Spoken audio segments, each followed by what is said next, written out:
આગળ સમાચારો તરફ નજર કરીએ તો કડી તાલુકા પંચાયતમાં ભાજપાએ ભવ્ય જીત મેળવી સત્તા સ્થાપિત કરી છે। 25 મેના રોજ યોજાયેલી પ્રમુખ અને ઉપપ્રમુખની ચૂંટણીમાં ભાજપના ઉમેદવારોને જંગી બહુમતી મળી હતી, જ્યારે કોંગ્રેસને કારપીહારનો સામનો કરવો પડ્યો હતો। ચૂંટણી પ્રાંત અધિકારી આશીષ યાત્રાના અધ્યક્ષસ્થાને યોજાઈ હતી। ભાજપ તરફથી પ્રમુખ પદે જીતેન્દ્ર બાબુલાલ પટેલ અને ઉપપ્રમુખ પદે અમરબેન જેરામભાઈ દેસાઈ મેદાને હતા, જ્યારે કોંગ્રેસ તરફથી જાગૃતિબેન ઠાકોર અને જીતેન્દ્રસિંહ વાઘેલા ઉમેદવાર હતા। મતદાનના અંતે ભાજપના ઉમેદવારોએ 24 મત મળ્યા હતા, જ્યારે કોંગ્રેસના ઉમેદવારોને માત્ર 6 મત મળ્યા હતા। પ્રમુખ જીતેન્દ્ર પટેલ દેસણ બેઠક પરથી વિજેતા થયા હતા, જ્યારે ઉપપ્રમુખ અમરબેન દેસાઈ દુમાસણ બેઠક પરથી વિજેતા બન્યા હતા। કારોબારી ચેરમેન તરીકે દિલીપ ઠાકોર, પક્ષના નેતા તરીકે પ્રમોદ પટેલ અને દંડક તરીકે અમરતજી ઠાકોરની વરણી કરવામાં આવી છે।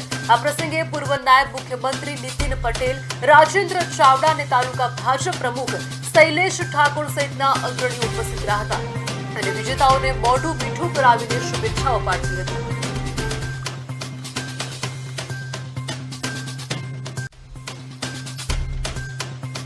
સેવાના માનવી સુધી યોજનાઓ પહોંચાડીશું અને એ યોજનાઓનો લાભ જે ના જાણતો હોય એને પણ અમે અપાવીશું અને ગામડાઓનો વિકાસ કરવા માટે અમે હર હંમેશ તત્પર રહીશું।